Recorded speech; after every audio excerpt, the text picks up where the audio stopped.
अस्सलाम वालेकुम। कैसे हैं आप सब? उम्मीद है ठीक होंगे। अल्लाह आपके घरों को हमेशा खुश और आबाद रखे। आज हमारे किचन में बनने जा रहा है चिकन टिक्का पास्ता, बहुत ही मज़ेदार।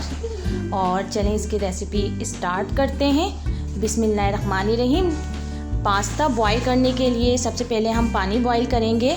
मैंने तकरीबन 10 कप पानी लिया, उसके अंदर मैंने ऑयल डाला है और नमक डाल रही हूँ मैं। और पानी अच्छी तरह से बॉईल हो रहा है। अब हम इसके अंदर ऐड कर देंगे पास्ता। मैंने एल्बो मैकरोनी पास्ता लिया है और आप अपनी पसंद से कोई भी पास्ता ले सकते हैं। देखिए ये पास्ता बॉईल हो चुका है, तकरीबन 10 मिनट बॉईल हुआ। और अब हम इसका पानी कर देंगे ड्रेन और इस पास्ता को रख देंगे साइड में। और अब हम चिकन की सीजनिंग कर लेते हैं। मैंने बोनलेस चिकन लिया, इसको क्यूब्स में काट लिया है। लहसुन अदरक का पेस्ट हम इसमें ऐड कर देंगे। इसके साथ ही हम इसमें दही ऐड कर देंगे। अब इसके साथ ही हम इसमें ऐड कर देंगे नमक। नमक आप अपने टेस्ट के मुताबिक ही ऐड कीजिएगा। और अब हम इसमें ऐड कर रहे हैं कुटी हुई लाल मिर्च। और इसके साथ ही हम इसमें डाल देंगे भुना पिसा ज़ीरा। और ये है गरम मसाला पाउडर। और अब हम डाल रहे हैं चाट मसाला। और अब हम इसमें ऐड कर देंगे बारबेक्यू सॉस। और ये मैंने फूड कलर लिया है। और अब हम इस सब को अच्छे से मिक्स कर देंगे। बहुत अच्छे से मिक्स करके इसको मैरिनेट करके आप 2 घंटे तक रख सकते हैं। और अगर टाइम नहीं है तो आप इसको अभी भी बना सकते हैं, लेकिन अगर मैरिनेट करके रखते हैं तो इसका टेस्ट और बढ़ जाएगा। तो मैं इसको मैरिनेट करके 2 घंटे के लिए रख दूंगी।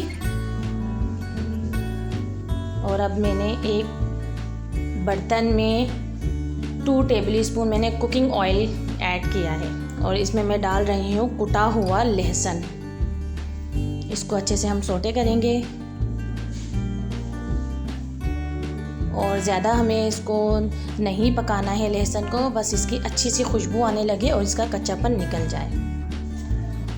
और देखिए बहुत अच्छी सी खुशबू आने लगी है लहसुन की। अब मैं इसके अंदर ऐड कर दूंगी वेजिटेबल्स।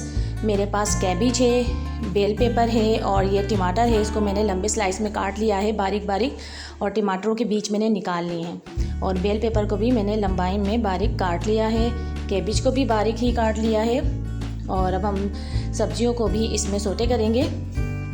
और वेजिटेबल्स आप अपनी पसंद की कुछ भी इसमें ऐड कर सकते हैं। जो आपको पसंद हो वो वेजिटेबल्स आप इसमें ऐड कर लें। और देखिए ज़्यादा हमें वेजिटेबल्स को फ्राई नहीं करना है, बस हल्का से ऐसे ही सोटे करना है हमें।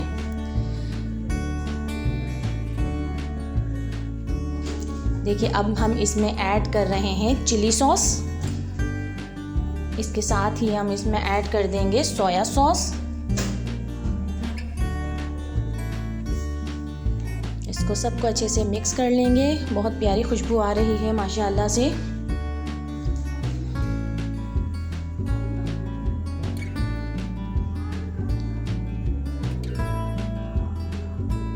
अब मैं इसमें ऐड कर दूंगी नमक। अपने टेस्ट के मुताबिक ही डालिएगा नमक और मिर्च आप लोग हमेशा अपने टेस्ट के मुताबिक ही एडजस्ट किया करें। और देखिए कितनी अच्छी तरह से ये सब फ्राई हो रहा है, बहुत प्यारी खुशबू आ रही है। अब हम इसमें अपना बॉइल्ड पास्ता ऐड कर देंगे। सबको अच्छे से मिक्स कर लेंगे।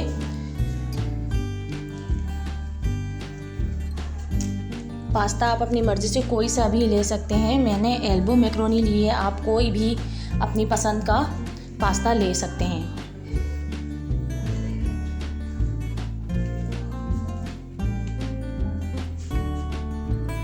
कितना प्यारा सा कलरफुल सा दिख रहा है सब। अब मैं इसमें कुटी हुई ब्लैक पेपर मैंने इसमें ऐड की है, कुटी हुई काली मिर्च।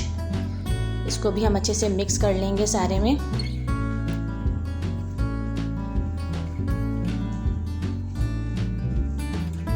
बहुत लजीज, बहुत मज़ेदार, झटपट से तैयार हो जाता है।